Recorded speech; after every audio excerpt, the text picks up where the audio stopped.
Yo guys, so here are 3 key tips for you to stay in shape all year round. So the first thing you got to consider is ask yourself the question, what is in shape for you? What is fit for you? A lot of clients come to us with different body composition goals, meaning fat loss goals. And then from this, when they achieve them, then they're kind of looking at themselves thinking, okay, I need to redefine what fitness is for me. What is health? What is it for me? Where am I at my happiest? So the first thing we want to highlight to people is when they come into us and when they're looking to highlight and plan their year when it comes to fitness is firstly have a stress planner. What a stress planner is, there's our 3 main points.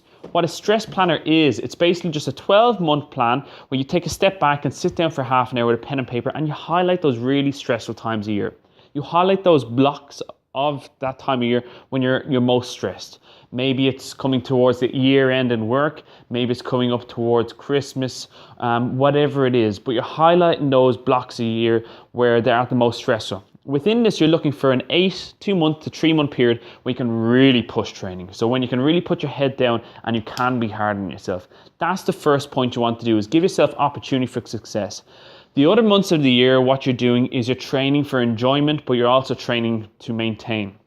So as an athlete would, for 12 months of the year, they're planning out their year and they're pushing really hard towards one event. Say, for example, we take summer holidays for you. So 12 weeks out from that, you're really pushing. It might be early on in the year for some people, coming up towards sport performance, like before Christmas. People are getting ready for pre-season training with things like GAA. So they're planning the year firstly. This leads us on to, once you've planned your year, you can then decide what times of year you're pushing and what time you're paring back. Also with your coach, you can communicate better on when you really want to push. If there's an event you want to work towards, and this is why we believe our group training is so successful. It's because we do these things with clients. We communicate when they're very highly stressed and when they need to reduce the amount of volume of training, the intensity, and enjoy their training. Still sweat, still feel sore after sessions, still be held accountable, but it's not as intense as 8 to 12 weeks of the year when we're really pushing them. Second point is food-wise, wholesome food. Just remember the 80-20 rule. When you walk into the supermarket, you want to stay the majority of the time in the vegetable section and in the butchers. That's 80% of your time. You're eating wholesome food, stuff that's not processed. You should know this at this point. 20% of the time, you're letting yourself go. You're grabbing those things that are a little bit easier and you're just being smart with your food.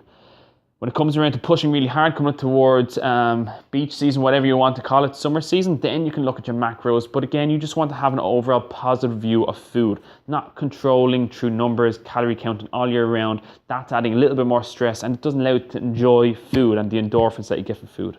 Lastly is communication. This is our biggest one here. If you're not communicating with your coach, if you're not communicating with the people around you, then you're really not going to enjoy your training. Therefore, when it comes to training, communicate with your coach when you're highly stressed, when you haven't eaten. Communicate all these things. They're going to hold you accountable, but they're not going to berate you on your poor performance. They're going to suggest different things and hold you accountable to some degree. But make sure you communicate with your coach when things are very, very stressful in work, at home, whatever they are, and we can plan our training around this. So communication is the heading of it all. Just make sure you have a stress planner for the year and remember the 80-20 rule when it comes to your nutrition.